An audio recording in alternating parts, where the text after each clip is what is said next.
Hello students, good morning everyone. Welcome to Satya Prakash English Medium School. Okay, in today's let we started continued with our part 2 chapter number 10 Wolves Tell Stories. Okay, in our part 1 we can see a fort that is located in Hyderabad Golconda. Okay, fort की बड़ी बड़ी huge दीवार and then after उसके जो अंदर hall थे उसको हम क्या बोलते थे पता है? ओके अभी बताती हूँ. So first of all Kalyani, Srijita, Sridhar and didi वो सब अंदर डिस्कशन कर रहे थे फोर्ट के बारे में. एंड उसका मतलब कि यहाँ पे दीदी थी, उससे तो सारी हिस्ट्री जो है वो मतलब कि रीड की थी, इसलिए उसे सब पता है कि उसके अंदर क्या है, क्या अंदर मतलब कि सभी जगह पे अलग अलग जगह पे कौन सा लोकेशन है वो सब क्लियर. तो हमने ये चैप्टर जो है वो स्टार्ट किया था. फिर उसके अंदर ये जो है बुर्ज, इसको हम दूसरे सेंटेंस के अंदर दूसरे वर्ड के अंदर कहेंगे बासशंस. ओके, तो ये बुर्ज हमने सीखा था. बुर्ज क्या करता है, तो हमारे एनिमीज़ है तो हमें फायरिंग करने में वगैरह में जो है वो काम आता है. फिर उसका मेन टॉपिक था मैप, जो हमने लास्ट लेक्चर में कंप्लीट किया.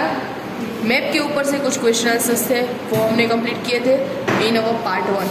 Now today's that we started with our part 2 why these are attacks. Okay, attack के बारे में है कि क्या होगा जब है ना दुश्मन जो है हमारे एनिमी जब हमें अटैक करेंगे हम पे, तो हम उससे कैसे बचेंगे इतने बड़े फोर्ट के अंदर. तो क्या है यहाँ पे why these attacks. Let's see. While we are all talking, Sridhar called to Shri a big gun. Big gun को हम अदर वर्ड्स में बोलेंगे कैनन. ओके, जब ये सब डिस्कशन कर रहे थे तब big gun cannon we run up the steps, हम जल्दी से स्टेप चढ़ के वहाँ पे गए एक गन देखने के लिए. बिग गन को क्या बोलेंगे अदर वर्ड्स में cannon. Shreejita said, Selja said this must have been the sultan's big gun. ये जो गन है ना वो सुल्तान की बिग गन है, बड़ी वाली गन. दीदी said this was used by Aurangzeb. His full army came with their guns and cannons to attack, but they could not even enter the fort. For 8 months they kept outside the fort.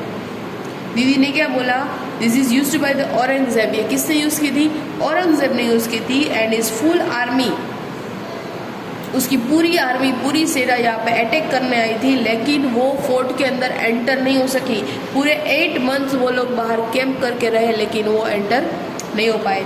सेल्जा said why would the army come here all the way from Delhi.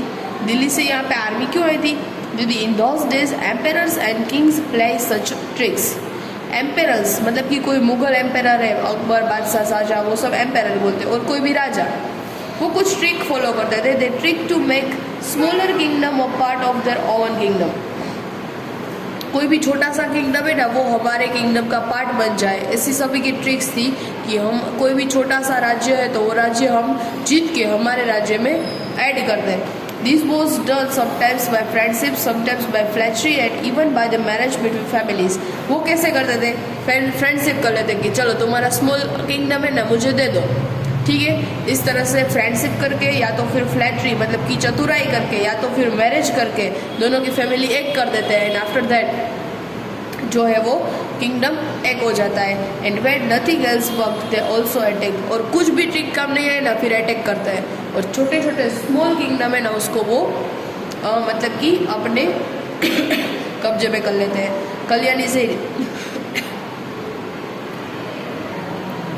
Kalyani said, why is it the Aurangzeb's army could not get into the fort? Aurangzeb की जो army थी, औरंगजेब की सेना, वो क्यों अंदर fort के अंदर एंटर नहीं हो पाई? He had so many soldiers and big guns. Aurangzeb के पास तो कई सारे सोल्जर्स है, उसके पास इतने सारे गन्स वगैरह सब कुछ है. सेल्जा said, didn't you see this strong thick walls? तुम्हें नहीं देखती यहाँ पे कितनी thick walls, मतलब कि वॉल की जो थिकनेस है वो कितनी ज़्यादा है. In the map there is a long deep pitch along the well.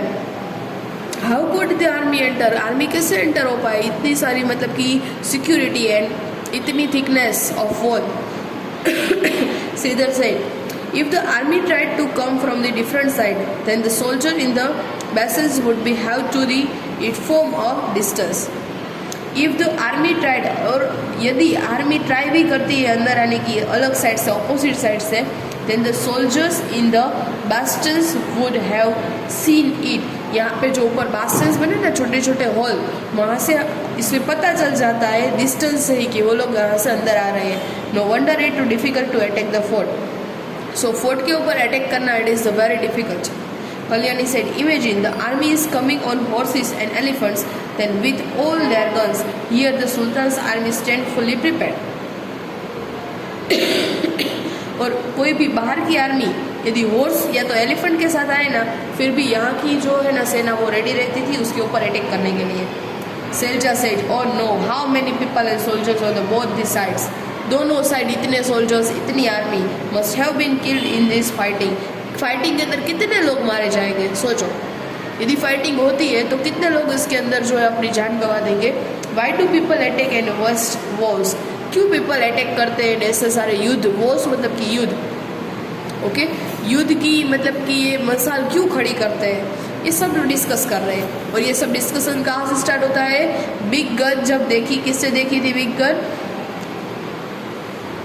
Selja ने, श्रीधर ने, सॉरी. ओके, चलो अभी श्रीधर अगेन जो है वो क्या कहता है. श्रीधर से guns and cannons are things of the past now. These days many countries have nuclear bomb. ये गन्स, ये कैनोन्स, वो सब अभी पास्ट हो गया है. अभी जो है अभी के army nowadays the soldier used the nuclear bomb. Nuclear bomb आप लोगों ने सुना होगा. न्यूक्लियर मतलब कि परमाणु बम. जब हमारा फर्स्ट वर्ल्ड वॉर हुआ था, after the second world war हुआ था, एंड आपने सुना होगा हिरोशिमा और नागासाकी की स्टोरी. जापान के अंदर हिरोशिमा और नागासाकी के ऊपर जब अमेरिका ने अटैक किया with the help of nuclear bomb, and Hiroshima और नागासाकी के आज भी उसकी असर जो है ना वो आज दिन तक है. वहाँ पे जो बच्चे का बोन होता है वो किसी ना किसी मतलब कि वो जो न्यूक्लियर बम है ना वो पर्सन के डीएनए तक पहुंच जाता है. ओके, और उसके अंदर कोई ना कोई जो है वो खामी महसूस होती है. तो ये न्यूक्लियर बम जो है आज जो ये सारे लोग यूज़ करते हैं, single bomb can cause the so much destruction. एक छोटा सा बम पूरी पृथ्वी को हिला सकता है, इतनी ताकत जो है वो न्यूक्लियर बम के अंदर रहती है. ओके, यहाँ पे डिस्कशन है. Let's see. Have you recently read and heard about my country attacking or going to the war with another country? क्या आपने अभी अभी कोई वॉर के बारे में सुना है जो हमारी कंट्री में हुआ है या दूसरी कंट्री के साथ? तो यस, 1999 इंडिया और पाकिस्तान के बीच युद्ध हुआ था. पता है युद्ध का नाम? कारगिल का युद्ध. ओके, नेक्स्ट है find out what was the reason for this war. उसके लिए रीजन क्या था? तो reason for this war was the terror attack of the Indian army man. वहाँ के जो आतंकवाद थे उसने हमारे आर्मी मैन के ऊपर अटैक किया था, इसीलिए ये वॉर जो है वो 1999 के अंदर हुआ था. नेक्स्ट है what kind of weapons were used in this war. मतलब कि कैसे वेपन्स जो है वो यूज़ किए गए थे. तो मिसाइल्स थे, फाइटर प्लेन्स थे, टैंक्स थे. ओके, वो सब यहाँ पे यूज़ किया था. And what kind of discussions was caused because of this. Many soldiers lost their life in this attack. हमारे कई सारे सोल्जर्स, आर्मी मैन जो है वो इसके अंदर अपनी जान गंवा दी थी. ओके, नेक्स्ट है the big gun that Sridhar show was made of bronze. जो बिग गन देखी थी ना श्रीधर ने, वो ब्रॉन्ज से बनी हुई थी. Have you seen anything made of bronze. क्या आपने जो है वो इसका कोई देखा ही चीज़ जो ब्रॉन्ज से बना हुआ है? वॉट, वो कौन सी चीज़ है? तो यस, ब्रॉन्ज से बने हुए यूटेंसिल्स जो हम घर के अंदर यूज़ करते हैं. एंड कई सारे जो मेडल्स हैं, स्टैचू है, वो भी ब्रॉन्ज से बने हुए रहते हैं. Tribal people have been using bronze to make many things since thousands of years. Tribal people जो है वो ब्रॉन्ज का यूज़ करते हैं कई सालों से. One wonders how they took out a copper and tin from the deep mines and melted these metals and turned that into the beautiful things. वो लोग क्या करता है पता है? कॉपर एंड टीन उन दोनों को मिक्स करता है, प्रॉपर मैच करते हैं. आफ्टर दैट जो मेटल्स है वो रेडी होती है एंड उससे वो ब्यूटीफुल थिंग्स कई सारे जो है वो बनाते हैं. फिर find out from your elders about, तो उससे वो ब्यूटीफुल थिंग्स जो है वो रेडी करते थे. Find out from your elders, अपने एल्डर्स से वो पूछो. Some things that made of from bronze, उसके पास है ना हमारे ग्रैंडफादर और ग्रैंडमदर के पास ब्रॉन्ज से बनी हुई कुछ थिंग्स जो है वो उसके पास रहेगी and still used in your house, और अभी तक आपके घर में वो यूज भी होती रहेगी. From its colour try to identify which of this lamp is made from copper, which from the brass and which from the bronze. आपके घर में यूटेंसिल्स है वो देखो, उसमें से कौन से यूटेंसिल्स है वो ब्रास से बने हैं, कौन से यूटेंसिल्स जो है वो which are made from the copper, which are made from the brass and which are made from the bronze. Okay, क्योंकि ये सारे जो है ना वो मेटल्स के बने हुए हैं, मेटल्स के बने हुए यूटेंसिल्स हम लोग यूज करते हैं. Then when there was no elephant, Didi asked us to fetch the king's palace. She herself went to fetch Darwaza. A while later then he heard Didi voice. Alert, I am Sultan Abul Hassan. I am very fond of music and kuchipudi dance. All we laughed. Here were surprised how Didi voice could be heard from so far. दूर से दीदी की voice कैसी आ रही थी. जब दीदी, आप ये लोग जो वहाँ पे खड़े थे ना, तब दीदी दूसरे दरवाजे पर जाकर वहाँ पे क्या हो रहा था ना वो देखने गई थी. And she later told us if they sent for fetch दरवाजा, whatever you speak can be heard at the king palace. Fetch दरवाजा के पास जाके आप कुछ भी बोलोगे ना तो आपको अच्छी तरीके से क्लियर वॉइस में सुनाई देगा. बिकॉज ऑफ वहाँ पे ऐसी जो है वो फोर्ट की ऐसी जो है वो मतलब कि डिज़ाइन की गई थी कि आप वहाँ उस दरवाजे से बोलोगे ना तो आपको किंग के पैलेस तक जो है ना वो सुनाई देगा. क्योंकि उस टाइम टेलीफोन नहीं था, ये जो है ना वो टेलीफोन जैसा उसका वर्क है ना वो कर रहा था दरवाजे से. ओके, उसकी अरेंजमेंट ही कुछ ऐसी थी. डन.